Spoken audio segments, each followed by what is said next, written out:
Capítulo 10. Persistência. O esforço contínuo necessário para induzir a fé. O oitavo passo rumo à riqueza. Persistência é um fator essencial no processo de transmutar o desejo em seu equivalente monetário. A base da persistência é a força de vontade. Força de vontade e desejo, quando adequadamente combinados, formam uma dupla irresistível. Aqueles que acumulam grandes fortunas às vezes são chamados de calculistas ou implacáveis. Frequentemente, é só porque seus críticos não entendem que o que eles têm é um desejo forte apoiado pela força de vontade, que eles misturam com persistência. É a combinação que garante a conquista dos seus objetivos. A maioria das pessoas está pronta para jogar fora objetivos e propósitos e desistir ao primeiro sinal de oposição ao infortúnio. Algumas continuam, apesar de toda a oposição, até atingir o objetivo. Pode não haver uma conotação heroica na palavra persistência,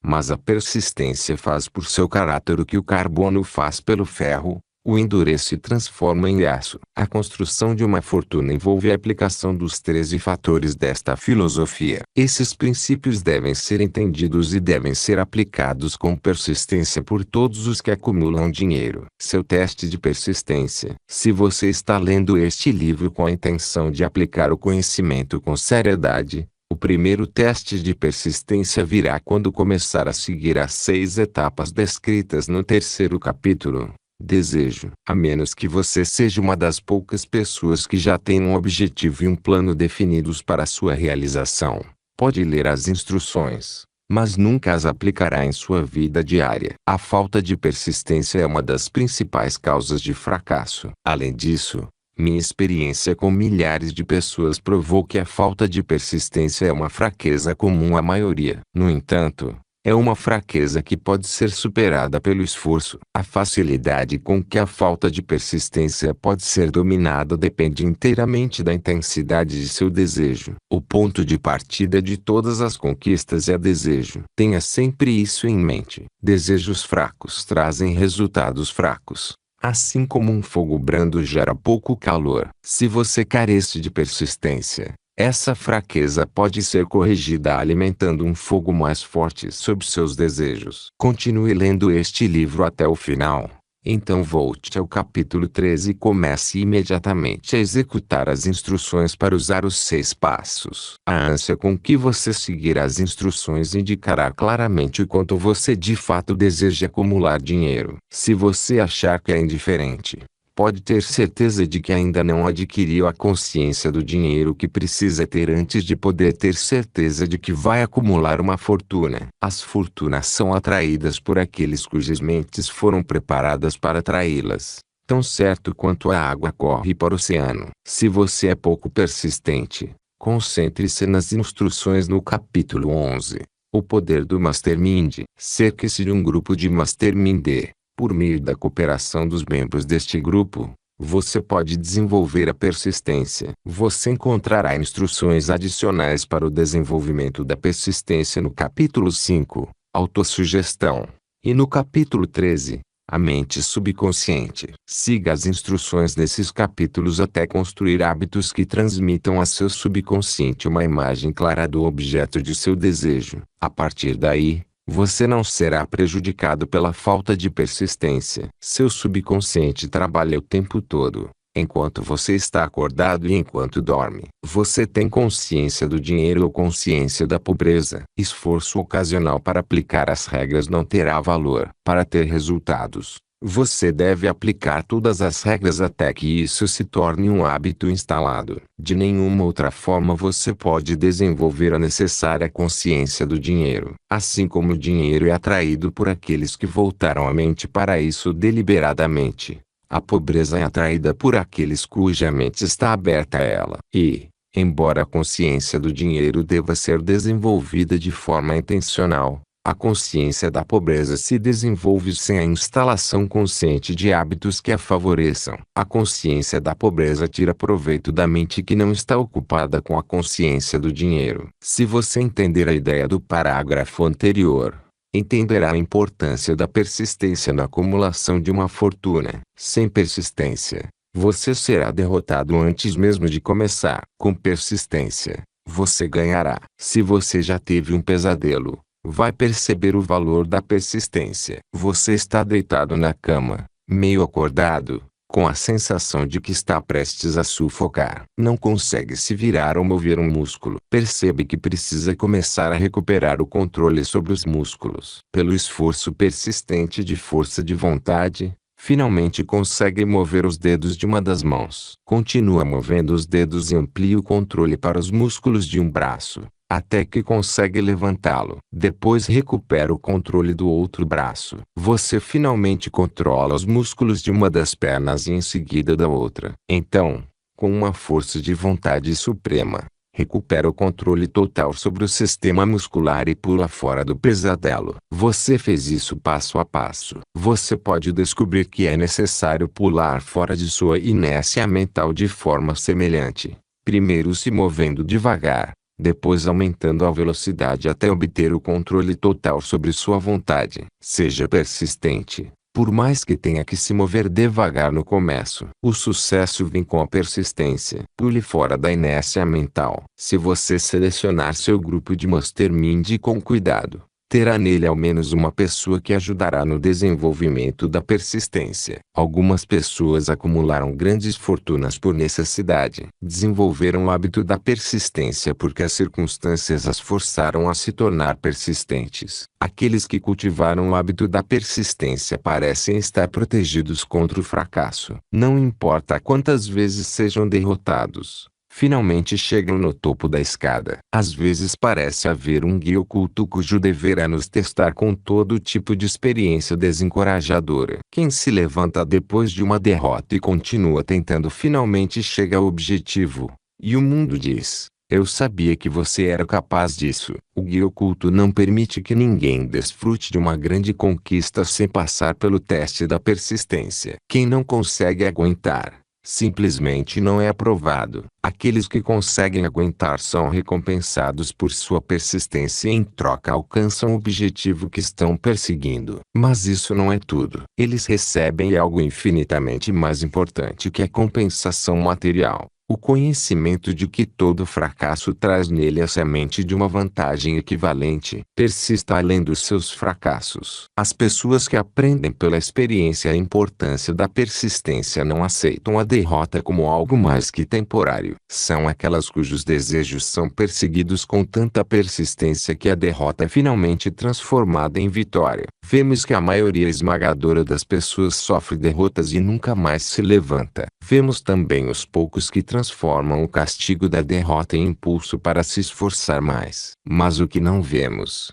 o que a maioria nem suspeita que exista, é o poder silencioso mas irresistível que socorre aqueles que lutam contra o desânimo. Se chegamos a falar desse poder, nós o chamamos de persistência e paramos por aí. Uma coisa é certa: se você não tiver persistência, não alcançará sucesso notável em nenhuma vocação. Enquanto estou aqui escrevendo, posso olhar pela janela e ver, a menos de um quarteirão de distância, a grande e misteriosa Broadway, o cemitério de esperanças mortas e a varanda das oportunidades. As pessoas chegam a Broadway vindas do mundo todo em busca de fama, fortuna, poder, amor ou o que quer que os seres humanos chamem de sucesso. Muito de vez em quando alguém sai da longa fila de aspirantes, e o mundo fica sabendo que outra pessoa conquistou a Broadway. Mas a Broadway não é fácil nem rápida de conquistar. A Broadway só reconhece o talento e a genialidade e compensa financeiramente depois que uma pessoa se recusa a desistir. O segredo está sempre inseparavelmente ligado a uma palavra: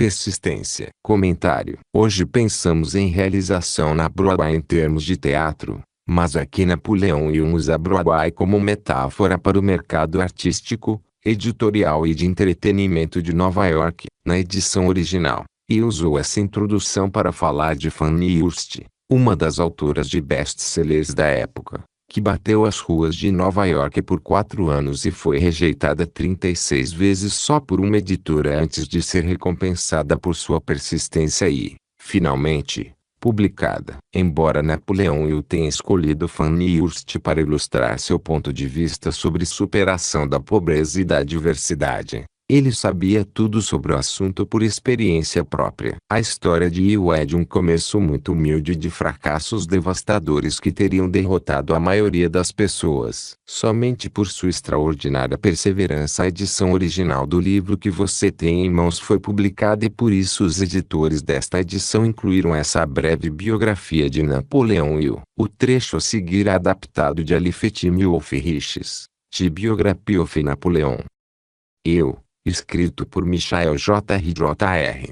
e Kirklanders, e também se baseia no primeiro best-seller de Napoleão Hill, sua obra-prima em 4 volumes, Law of Success, lançada no Brasil pela Citadel em um só volume, como um manuscrito original. As Leis do Triunfo do sucesso de Napoleão Hill. Nela, Hill contou os 7 momentos decisivos da própria vida. Nascido na pobreza nos bosques da Virgínia, o jovem Nap, como era chamado, era o encrenqueiro do lugar e andava armado. Provavelmente teria se tornado um criminoso se o pai viúvo não tivesse conhecido e se casado com Martha Ramey Banner. A madrasta de Nap decidiu mudar o estilo montanhês da família e começou trocando a pistola de 6 tiros de Napoleão por uma máquina de escrever. Ela disse: "Se você se tornar tão bom com uma máquina de escrever quanto é com essa arma, pode ficar rico, famoso e conhecido no mundo todo." Sua fé e incentivo transformaram o jovem Nap.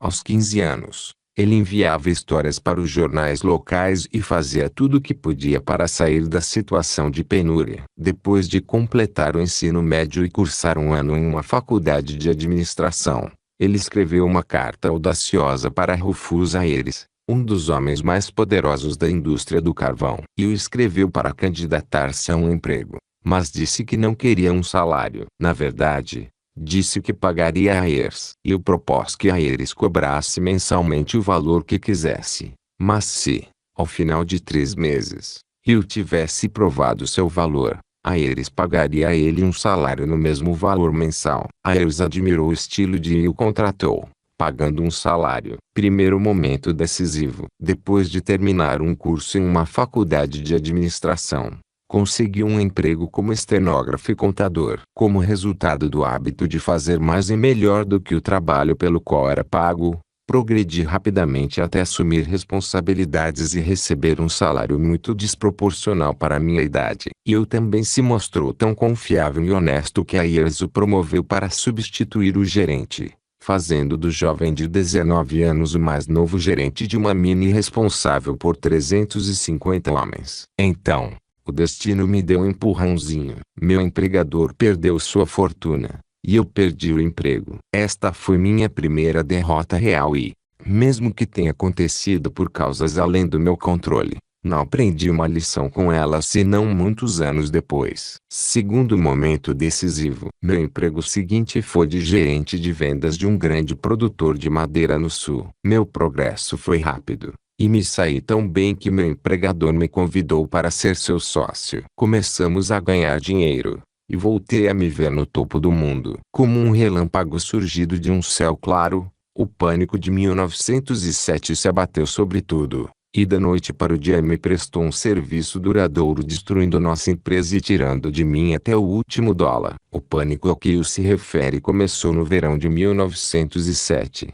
Quando vários bancos e corretoras de ações declararam falência. A notícia se espalhou para o público em geral e criou uma corrida aos bancos, com os clientes fazendo fila para exigir o dinheiro que tinham nas contas. Para atender a demanda por dinheiro, os bancos cobraram os empréstimos que haviam feito, mas os tomadores dos empréstimos não conseguiam encontrar compradores para seus produtos ou propriedades, de modo que não conseguiam pagar seus empréstimos. Quando os bancos não conseguiram recuperar o dinheiro que haviam emprestado, tomaram as casas ou empresas dadas como garantia. Empresas fecharam, agricultores foram despejados de suas terras, pessoas perderam o emprego. Com isso, mais bancos foram forçados a fechar, e a situação só continuou piorando. Os Estados Unidos foram pegos em uma espiral descendente que só foi revertida quando os principais banqueiros e executivos financeiros de Wall Street, que corriam o risco de perder seus negócios, interferiram para amparar os bancos com problemas. Em grande parte por causa do pânico dos bancos de 1907, foi promulgada a Lei de 1913 que criou o Sistema de Reserva Federal. Terceiro momento decisivo. Esta foi minha primeira derrota séria. Na época, eu a confundi com fracasso. Mas não foi. E, antes de completar esta lição, vou explicar por quê. Foi necessário o pânico de 1907 e a derrota que ele me trouxe para redirecionar meus esforços do ramo da produção de madeira para o estudo das leis. Entrei na faculdade de Direito com a firme convicção de que iria sair de lá duplamente preparado para chegar ao fim do arco-íris e reivindicar meu pote de ouro. Napoleão e o planejara pagar o curso de Direito para ele e o irmão escrevendo artigos para Bob Taylor's Magazine. E foi por intermédio da revista que ele arranjou o encontro decisivo com Andrew Carnegie descrito no início deste livro. Como fui observado, quando propôs a ideia de escrever a filosofia do sucesso, Carnegie disse aí o que ele teria que fazer por merecer o próprio caminho. Eu frequentava a faculdade de Direito à noite e trabalhava como vendedor de automóveis durante o dia. Por causa do trabalho, percebi a necessidade de mecânicos de automóveis treinados. Abri um departamento educacional na fábrica e comecei a treinar operadores de máquina comuns para montagem de automóveis e serviços de reparos. A escola prosperou e me pagava mais de $1.000 por mês em lucros líquidos. Meu banqueiro sabia que eu estava prosperando.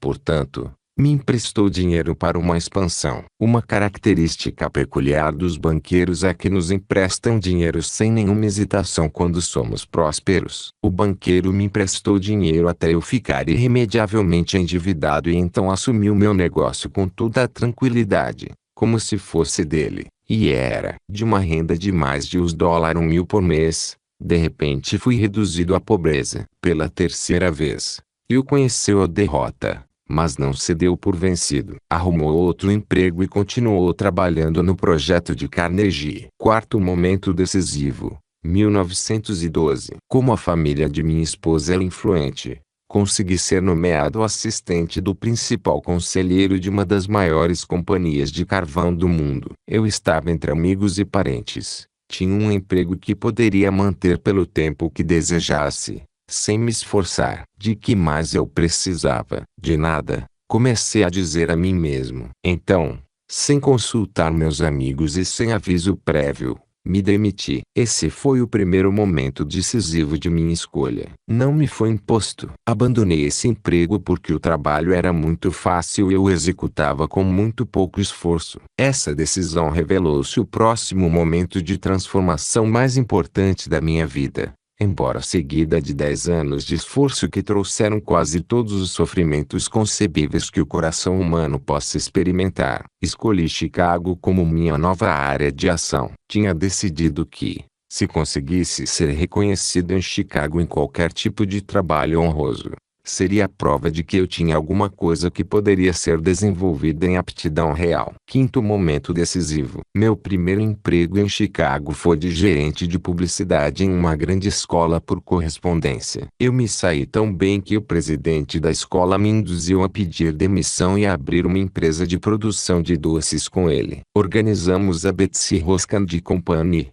e me tornei o primeiro presidente da empresa, que cresceu rapidamente. E logo tínhamos uma cadeia de lojas em 16 cidades diferentes. Eles foram tão bem que os sócios de Hill decidiram que queriam assumir o controle do negócio. Provocaram a prisão de Hill com uma acusação falsa e a seguir se ofereceram para retirar a queixa, caso ele abrisse mão de sua parte na empresa. Indignado com a sugestão, Hill recusou a oferta. Quando o processo foi a julgamento, seus sócios não compareceram para a audiência e os processou por danos morais. A decisão do juiz inocentou completamente e deu a ele a opção de mandar os sócios para a cadeia. Ser preso na época pareceu uma desgraça terrível, ainda que a acusação fosse falsa. Não foi uma experiência agradável, e eu não gostaria de passar por experiência semelhante novamente. Mas devo admitir que valeu a pena todo o sofrimento que me causou, pois me deu a oportunidade de descobrir que a vingança não faz parte de meu caráter. Sexto momento decisivo. Esse momento decisivo aconteceu pouco depois de o sonho de sucesso no ramo de produção de doces ter se desfeito, quando direcionei meus esforços para lecionar publicidade e marketing, implantando um departamento em uma faculdade do meio-oeste. Minha escola prosperou desde o início. Eu tinha uma turma presencial e também uma escola por correspondência por meio da qual lecionava para alunos em quase todos os países de língua inglesa. Era 1917. E em abril desse ano o presidente Woodrow Wilson declarou que os Estados Unidos entrariam na guerra contra a Alemanha. E entrou em contato com o presidente, com quem havia se encontrado anteriormente por intermédio de Andrew Carnegie, e ofereceu seus serviços para colaborar com o esforço de guerra. E recebeu a missão de criar material de relações públicas e ajudar a vender títulos de guerra. Quando não estava trabalhando em sua escola, ele mergulhava no trabalho de guerra, pelo qual insistiu em receber apenas os $1 por ano. Então veio a segunda convocação militar e praticamente destruiu minha escola, já que recrutou a maioria dos alunos matriculados. De uma só vez, perdi mais de os $75.000 em mensalidades. Mas uma vez eu estava sem dinheiro. Apesar de quase não ter o suficiente para sobreviver, Napoleão Hill continuou trabalhando para o presidente Wilson e continuou se recusando a aceitar qualquer pagamento. Embora eu tivesse uma família para sustentar, e o deboche dos parentes exercesse uma enorme pressão sobre as relações, ele também continuou trabalhando no projeto de Carnegie. Mais tarde eu disse: acredite, houve momentos em que, entre as alfinetadas dos parentes e as dificuldades que enfrentava, não era fácil manter uma atitude mental positiva e perseverar. Algumas vezes, em quartos de hotel miseráveis, quase acreditava que minha família estava certa. O que me fez seguir em frente foi a convicção de que um dia não só concluiria com sucesso meu trabalho, mas também ficaria orgulhoso de mim mesmo quando terminasse. Sétimo momento decisivo. Para descrever o sétimo momento decisivo em minha vida, devo voltar a 11 de novembro de 1918, o dia do armistício, o fim da Guerra Mundial. A guerra me deixou sem um centavo, como já disse, mas fiquei feliz por saber que a matança havia cessado e a razão estava prestes a voltar à civilização. Era chegada a hora de outro momento decisivo. Sentei-me diante da máquina de escrever e,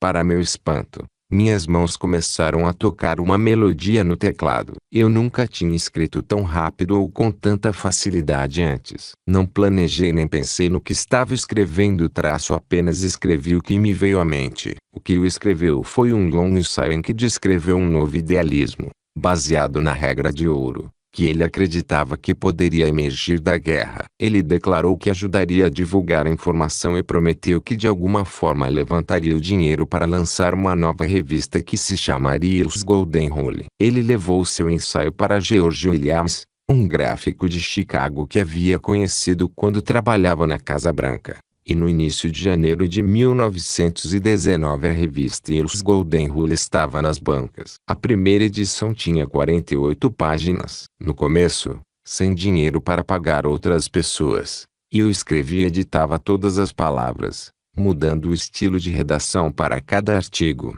além de usar uma variedade de pseudônimos. Outras pessoas foram contratadas mais tarde, o que logo causou problemas internos e externos. E Williams tentou comprar a parte de no negócio. No entanto, quando ele percebeu que uma cláusula da transação impedia de ter qualquer envolvimento em publicações concorrentes, em outubro de 1920 ele simplesmente se retirou da revista. Em abril de 1921, ele havia levantado dinheiro para uma nova publicação, Napoleão Hill's Magazine, cuja base era novamente a regra de ouro, mas que também se expandia ao apresentar muitos dos princípios do sucesso que se tornariam a base dos livros posteriores de Hill. A aceitação e o sucesso da revista também provocaram o sucesso de Hill como palestrante e motivador, o que aumentou o sucesso da revista. Ao mesmo tempo, Napoleão Hill trabalhava com um detento de uma penitenciária para desenvolver um curso por correspondência que lhe levou às prisões para incentivar a reabilitação de prisioneiros.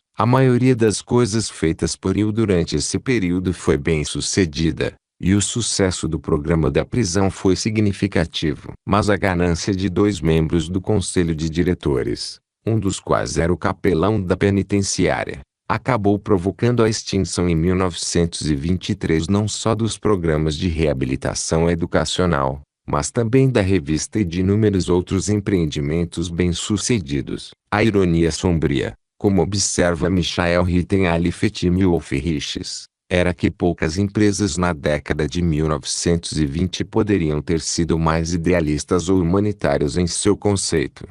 No entanto, ao tentar incutir a bondade na alma dos homens, essas empresas acabaram despertando em homens maldosos uma sede de sangue que destruiu tudo. Sem a revista, Will voltou a lecionar e a dar palestras, o que o levou a conhecer um editor de jornal idealista, Don Mellett, que se ofereceu para ajudar Will a publicar os resultados de seu trabalho no projeto de Carnegie. Nessa mesma época, Mellett descobriu que gangsters da lei da seca vendiam narcóticos e bebidas ilegais para estudantes em Canton, e membros da força policial local aceitavam suborno para não fazer nada. Mellett ficou indignado e escreveu um artigo em seu Canton Daily News, enquanto Will procurou o governador para pedir uma investigação estadual sobre o corrupto departamento de polícia. Uma semana antes da data em que Will e Mellett teriam concluído o financiamento para a publicação do livro de Will, Don Mellett sofreu uma emboscada quando saía de casa e foi assassinado por um gangster e um policial corrupto. Tentaram matar Will também, mas por pura sorte ele escapou e fugiu para as Smoky Mountains, onde ficou escondido em um barraco de madeira durante a maior parte do ano. Destituído e temendo pela própria vida, caiu em uma profunda depressão. Então, em uma noite extraordinária de autoanálise, Will superou a depressão e resolveu terminar o desafio que Carnegie havia proposto quase 20 anos antes. Will foi para a Filadélfia, convenceu uma editora a investir o dinheiro. Depois trabalhou noite e dia durante quase 4 meses para terminar o manuscrito. Em março de 1928, Will publicou os resultados de seus esforços, uma obra-prima em vários volumes intitulada Law of Success, lançada no Brasil pela Citadel em um só volume, como um manuscrito original. As Leis do Triunfo e do Sucesso de Napoleão Hill. Ninguém jamais tinha visto nada parecido. Foi um fenômeno. Um tremendo best-seller. Pouco mais de um ano depois, quando Will finalmente colhia os frutos do longo trabalho, sobreveio o crash de 1929 no mercado de ações. Tudo desmoronou, inclusive o mercado editorial. Embora nunca tenha desistido de sua visão, como o resto dos Estados Unidos, Will enfrentou dificuldades durante a depressão. Deu palestras, escreveu e lecionou de todas as formas possíveis, mas era muito difícil falar sobre conquistas pessoais a um país que havia perdido a fé em si. Napoleão Hill fez com que sua missão pessoal virasse a maré criando uma variedade de programas de autoajuda, mas ficou evidente que seria preciso mais de um homem para isso. Quando Franklin Delano Roosevelt foi eleito presidente, ele procurou Will. Embora fosse um capitalista declarado, Napoleão Hill acreditava o suficiente no objetivo final das políticas da FDR para se comprometer a ajudar a nova administração. Ao longo dos anos da depressão, ele se tornou confidente próximo do presidente, ajudando a orientar Roosevelt em seus esforços para revitalizar os Estados Unidos. Dizem que foi Will quem deu à FDR a famosa frase "não há motivo para medo, além do próprio medo", e, apesar de Will estar falido, assim como havia feito pelo presidente Wilson, ele se recusou a aceitar mais de $1 por ano por seus esforços. Em 1937, quando os Estados Unidos finalmente começavam a ver lampejos de esperança de que a Grande Depressão poderia chegar ao fim, Will convenceu sua editora de que o país precisava de um livro para ajudar a superar o estigma mental e emocional daqueles momentos terríveis. Ele estava certo. Quem Pensa Enriquece foi lançado com sucesso tão estrondoso que foram vendidas bem mais de 1 milhão de cópias antes mesmo do fim da Depressão. Até o momento em que esta edição era escrita, haviam sido vendidas mais de 60 milhões de cópias em todo o mundo, e até hoje ainda são vendidas mais de 1 milhão de cópias por ano em diversas edições. Faça seu inventário de persistência. A persistência é um estado mental, portanto, pode ser cultivada. Como todos os estados mentais, a persistência é baseada em causas definidas. Entre elas, definição de objetivo. Saber o que você quer é o primeiro e mais importante passo em direção ao desenvolvimento da persistência. Um motivo forte o forçará a superar dificuldades. Desejo. É relativamente fácil cultivar e manter a persistência na busca do objeto de um desejo intenso. Autoconfiança. Acreditar na sua capacidade de realizar um plano estimula a seguir o plano com persistência. A autoconfiança pode ser desenvolvida pelo princípio descrito no capítulo 5, autossugestão. Definição de planos. Planos organizados, mesmo aqueles que podem ser fracos ou impraticáveis, incentivam a persistência. Conhecimento preciso.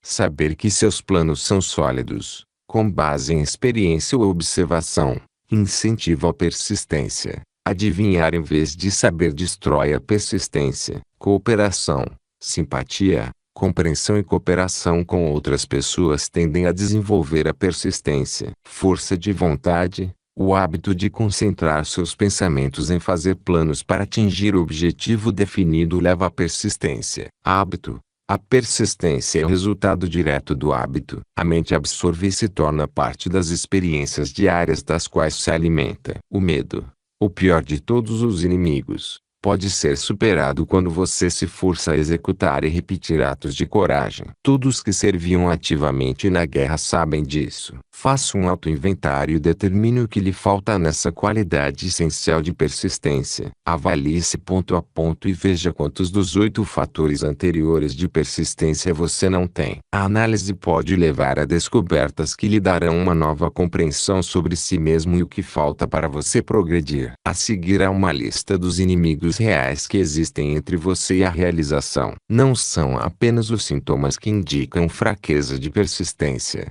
mas também as causas subconscientes profundamente enraizadas dessa fraqueza. Estude a lista com cuidado e faça uma análise honesta de si mesmo, se quiser realmente saber quem você é e o que é capaz de fazer. Estas são as fraquezas que devem ser superadas por qualquer pessoa que realmente queira acumular riqueza. Um ponto falha em reconhecer e definir clara e exatamente o que você quer. 2. Procrastinação, com ou sem causa, geralmente respaldada por uma longa lista de álibis e desculpas. 3. Falta de interesse em adquirir conhecimento especializado. 4. Indecisão e o hábito de se eximir de responsabilidade em vez de enfrentar os problemas diretamente, também respaldados por álibis e desculpas. 5. O hábito de se apoiar em desculpas em vez de fazer planos definidos para resolver seus problemas. 6. Autocomplacência. Há pouco remédio para isso, e nenhuma esperança para aqueles que desenvolvem esse mal. 7. Indiferença, geralmente refletida na prontidão para ceder, em vez de enfrentar a oposição e combatê-la. 8. Hábito de culpar os outros por seus erros e aceitar circunstâncias como inevitáveis. 9. Fraqueza do desejo porque você deixou de escolher motivos que o levarão a agir. 10. Disposição para desistir ao primeiro sinal de derrota, com base em um ou mais dos 6 medos básicos. 11. Falta de planos organizados por escrito para serem analisados. 12. Hábito de não colocar ideias em prática, ou de não agarrar a oportunidade quando ela se apresenta. 13. Ficar desejando em vez de ir à luta. 14. Hábito de se contentar com a pobreza em vez de buscar a riqueza. Uma falta geral de ambição de ser, fazer ou possuir. 15. Procurar todos os atalhos para a riqueza. Tentar obter sem dar um equivalente justo em troca, geralmente refletido no hábito de apostar ou de tentar conduzir transações desonestas. 16. Medo de crítica, que resulta na incapacidade de criar planos e colocá-los em prática por causa do que outras pessoas possam pensar, fazer ou dizer. Esse é um dos seus inimigos mais perigosos, porque muitas vezes existe em sua mente subconsciente e você nem sequer sabe que ele está lá. Veja os 6 medos básicos no último capítulo. Se você teme crítica, a seguir um exame dos sintomas do medo de crítica. A maioria das pessoas se deixa influenciar por parentes, amigos e público em geral, de forma que não consegue viver a própria vida por temer críticas. Muitas pessoas cometem erros no casamento, mas continuam casadas. Depois vivem miseráveis e infelizes por terem medo de crítica. Qualquer um que tenha se submetido a essa forma de medo sabe o dano irreparável que ele causa ao destruir a ambição e a vontade de alcançar objetivos. Milhões de pessoas deixam de retomar os estudos depois de terem abandonado a escola por medo de crítica. Incontáveis homens e mulheres permitem que os parentes destruam sua vida em nome do dever com a família porque temem a crítica. O dever não requer que você se submeta à destruição de suas ambições pessoais e abra a mão do direito de viver sua própria vida do seu jeito. As pessoas se recusam a correr riscos nos negócios porque temem as críticas que podem receber se falharem. O medo da crítica nesses casos é mais forte que o desejo de sucesso. Muitas pessoas se recusam a estabelecer objetivos elevados para si mesmas porque temem a crítica de parentes e amigos que podem dizer: "Não queira tanto. As pessoas podem achar que você é maluco." Quando Andrew Carnegie sugeriu que eu dedicasse 20 anos à organização de uma filosofia de realização individual, meu primeiro impulso foi sentir medo do que as pessoas poderiam dizer. Essa sugestão era muito maior do que qualquer coisa que eu já havia imaginado para mim. Meu primeiro instinto foi inventar desculpas, todas relacionadas ao medo de crítica. Algo dentro de mim dizia: "Você não pode fazer esse trabalho. É muito grande e exige muito tempo. O que seus parentes vão pensar de você? Como vai ganhar a vida?" Ninguém jamais organizou uma filosofia de sucesso. Que direito você tem de acreditar que é capaz disso? Quem é você, aliás, para pretender tanto? Lembre-se de sua origem humilde. O que você sabe sobre filosofia? As pessoas vão pensar que você é louco. E pensaram, porque ninguém fez isso antes. Essas e muitas outras perguntas passaram por minha cabeça. Era como se o mundo inteiro de repente prestasse atenção em mim com o objetivo de me ridicularizar para me fazer abrir mão de todo o desejo de aceitar a sugestão de Carnegie. Mais tarde, depois de ter analisado milhares de pessoas, descobri que a maioria das ideias nasce morta. Para crescer, as ideias precisam do sopro da vida injetado por meio de planos definitivos de ação imediata. A hora de cuidar de uma ideia é no momento em que ela nasce. Cada minuto de vida dá a ela uma chance maior de sobrevivência. O medo da crítica é o que mata a maioria das ideias que nunca chega ao estágio de planejamento e ação. Golpes de sorte podem ser criados por encomenda. Muita gente acredita que o sucesso é o resultado de golpes de sorte. Pode haver alguma verdade nisso.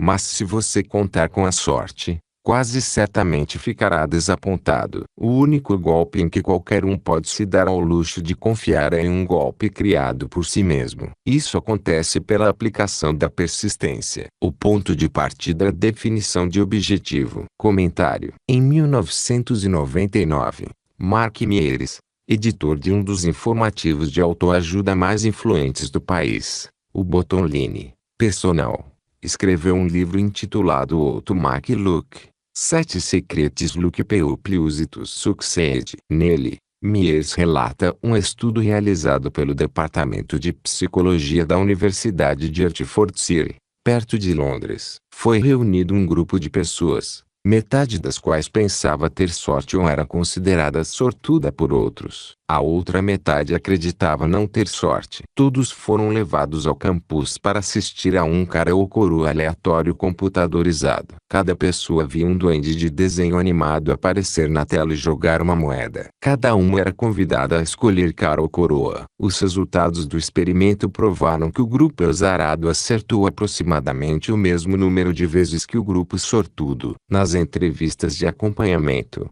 os pesquisadores concluíram que a única diferença entre as pessoas supostamente sortudas e as azaradas era que as sortudas costumavam lembrar das coisas boas que haviam acontecido em sua vida, e as que achavam que não tinham sorte tendiam a guardar as coisas ruins. O fato científico é que sorte, em termos de jogar uma moeda, girar uma roleta ou virar uma carta, é completamente aleatória e não há nada que possamos fazer sobre isso. Tudo que podemos controlar é o que dizemos e fazemos. Todo o resto depende de ações de outras pessoas e do mundo aleatório em que vivemos. Então, porque algumas pessoas parecem ser tão sortudas e ter tantos golpes de sorte? Myers diz que é porque, ao contrário da sorte, os golpes de sorte são algo que você pode controlar. E as pessoas sortudas, sabendo ou não, tomam medidas específicas para ter muita sorte. Você pode influenciar os golpes de sorte de duas maneiras.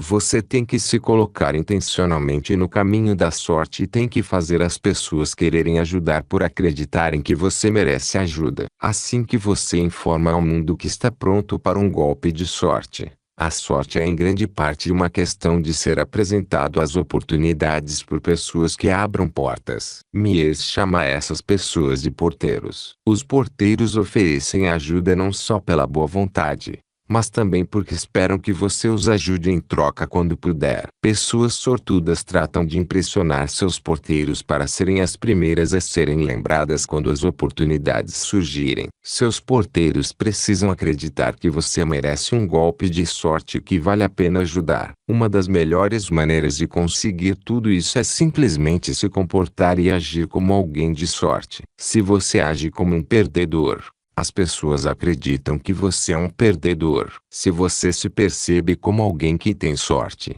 é mais fácil que os outros o vejam da mesma maneira. E, se você é considerado uma pessoa sortuda, suas chances de receber oportunidades de sorte aumentarão.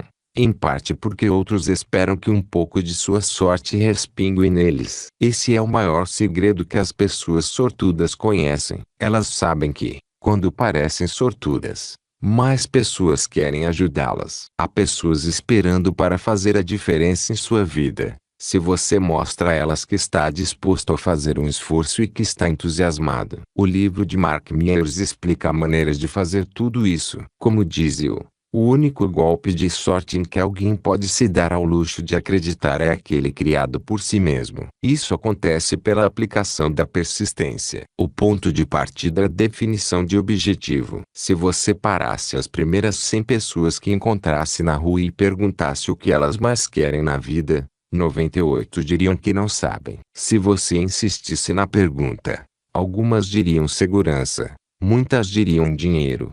Algumas diriam felicidade e outras diriam fama e poder. Algumas poderiam dizer que querem reconhecimento social, tranquilidade na vida, saber cantar, dançar ou escrever. Mas nenhuma delas seria capaz de dar a menor indicação de um plano com o qual esperam alcançar esses desejos vagos. A riqueza não responde aos desejos. Só responde a planos definidos, apoiados por desejos definidos, por meio de persistência constante. Como desenvolver a persistência? Existem 4 passos simples que levam ao hábito da persistência. Não exigem muita inteligência, nenhuma quantidade de educação e requerem pouco tempo ou esforço. Esses passos necessários são: 1.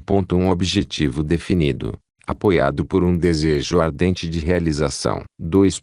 Um plano definido expresso em ação contínua. 3. Uma mente bem fechada contra todas as influências negativas e desencorajadoras, incluindo sugestões negativas de parentes, amigos e conhecidos. 4.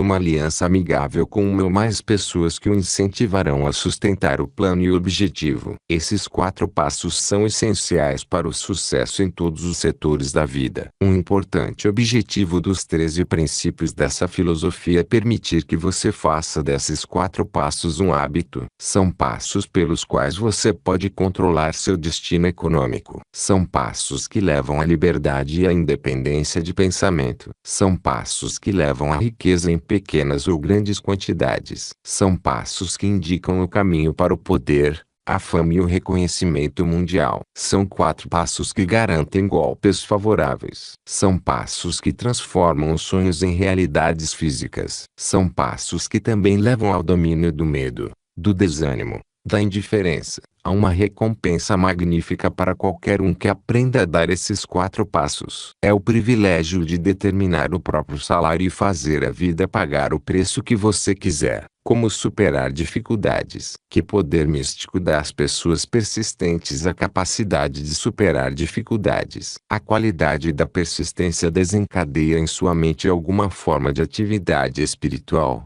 mental ou química que dá acesso a forças sobrenaturais. A inteligência infinita se coloca ao lado da pessoa que ainda luta quando o mundo inteiro parece estar contra ela. Essas e muitas outras questões semelhantes estavam em minha cabeça enquanto eu via Henry Ford começar do zero e construir um império industrial com pouco mais que persistência. Ou Thomas Edison, que com menos de 3 meses de escolaridade tornou-se o principal inventor do mundo. Ele transformou sua persistência em máquinas de gravação e reprodução de som, câmeras e projetores em luz incandescente, para não falar de meia centena de outras invenções úteis. Tive a oportunidade de analisar de perto e em nível pessoal tanto Edison quanto Ford ano após ano, durante um longo período de tempo. Assim, falo com conhecimento de causa quando digo que não encontrei em nenhum deles qualidade, exceto a persistência, que sequer sugira remotamente a fonte principal de suas realizações estupendas. Se você fizer um estudo imparcial sobre profetas, filósofos e líderes religiosos do passado, chegará à inevitável conclusão de que a persistência, a concentração do esforço e a definição de objetivo foram as principais fontes de suas realizações. Considere, por exemplo, a fascinante história de Maomé. Analise sua vida. Compare-o com homens de grandes feitos nesta era moderna da indústria e das finanças e observe como todos têm uma característica excepcional em comum: a persistência. Se você quer entender mais sobre o poder da persistência e como funciona, sugiro enfaticamente que leia uma biografia de Maomé. Comentário. No início do século XXI, houve um interesse crescente no Islã devido aos ataques ao World Trade Center e à posterior guerra contra o terror. Consequentemente, o leitor moderno não terá dificuldade para encontrar vários livros muito bons sobre Maomé. No momento em que eu escrevi a primeira edição de Quem Pensa Enriquece, uma das melhores biografias de Maomé havia sido escrita por Essa Bey, nascido em Baku, no Azerbaijão, filho de um empresário judeu chamado Nusimbaum. Mais tarde, ele mudou de nome quando se converteu ao islamismo. Durante a Revolução Russa, fugiu de casa para Berlim, onde morou até o surgimento de Hitler, quando novamente foi forçado a se mudar, primeiro para a Áustria e, por fim, para a Itália. Alguns acreditam que o homem conhecido como Issa Bey também escrevia sobre outro pseudônimo, Kurban Said, e foi de fato o autor do aclamado romance azerbaijano Ali Nino. Que Napoleão Hill ficou muito impressionado com esta biografia particular de Maomé fica evidente na recomendação que vem a seguir. Sugiro veementemente que você leia uma biografia de Maomé, especialmente a de Issa Bey. Essa breve crítica do livro, publicada no Herald Tribune, proporcionará uma prévia do presente raro guardado para aqueles que dedicam um tempo a ler a história de um dos exemplos mais espantosos do poder da persistência conhecidos pela civilização. O último grande profeta. Crítica de Thomas Sugruy. Maomé foi um profeta, mas nunca fez um milagre. Não era um místico, não tinha escolaridade formal. Só começou sua missão aos 40 anos, quando anunciou que era o mensageiro de Deus trazendo a palavra da verdadeira religião. Foi ridicularizado e chamado de louco. Crianças davam rasteiras e mulheres jogavam lixo nele. Foi banido de sua cidade natal, Meca, e seus seguidores foram despojados dos bens mundanos e enviados para o deserto atrás dele. Maomé pregou por 10 anos sem obter nada além de banimento, pobreza e escárnio. No entanto, antes que mais 10 anos se passassem, ele se tornou ditador de toda a Arábia, governante de Meca e chefe de uma nova religião mundial que se expandiria até o Danúbio e os Pirineus antes de esgotar o ímpeto dado por ele. O ímpeto foi triplo: o poder das palavras, a eficácia da oração e o parentesco do homem com Deus. Sua carreira nunca fez sentido. Maomé nasceu de membros empobrecidos de uma família líder de Meca. Como Meca, a encruzilhada do mundo, lar da pedra mágica chamada Kaaba, grande cidade de comércio e centro das rotas comerciais,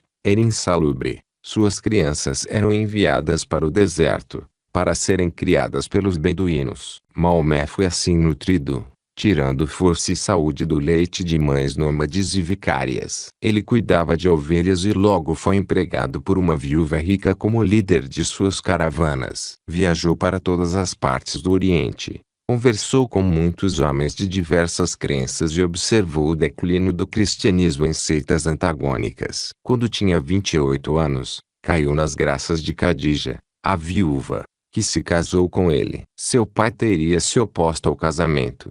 Então ela o embebedou e o reteve enquanto lhe dava a bênção paterna. Nos 12 anos seguintes, Maomé viveu como um comerciante rico e respeitado e muito perspicaz. Depois passou a vagar pelo deserto, e um dia voltou com o primeiro verso do Alcorão e disse a Khadija que o arcanjo Gabriel havia aparecido e dito que ele seria o mensageiro de Deus. O Alcorão, a palavra revelada de Deus, foi o que mais se aproximou de um milagre na vida de Maomé. Ele não era poeta, não tinha dom com as palavras. No entanto, os versos do Alcorão, que ele recebia e recitava aos fiéis, eram melhores do que quaisquer versos que os poetas profissionais das tribos poderiam produzir. Isso, para os árabes, era um milagre. Para eles, o dom da palavra era o maior de todos os dons. O poeta era todo-poderoso. Além disso, o Alcorão dizia que todos os homens eram iguais perante Deus, que o mundo deveria ser um estado democrático.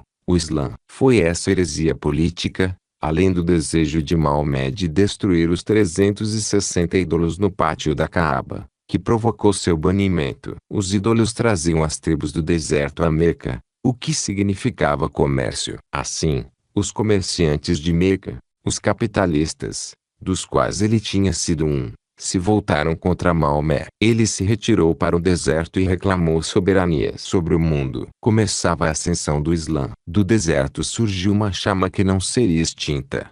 Um exército democrático lutando como uma unidade e preparado para morrer sem medo. Maomé convidou judeus e cristãos a se juntarem a ele, pois ele não estava construindo uma nova religião. Estava chamando todos os que acreditavam em um Deus para se juntarem em uma única fé. Se judeus e cristãos tivessem aceitado o convite, o Islã teria dominado o mundo. Mas não aceitaram. Não aceitaram nem a inovação de Maomé para a guerra humana. Quando os exércitos do profeta entraram em Jerusalém, nenhuma pessoa foi morta por causa de sua fé. Quando os cruzados entraram na cidade, séculos depois, nenhum muçulmano, homem, mulher ou criança, foi poupado. Mas os cristãos aceitaram uma ideia muçulmana, a do local de aprendizagem, a universidade. A escada do sucesso nunca fica lotada no topo. No topo,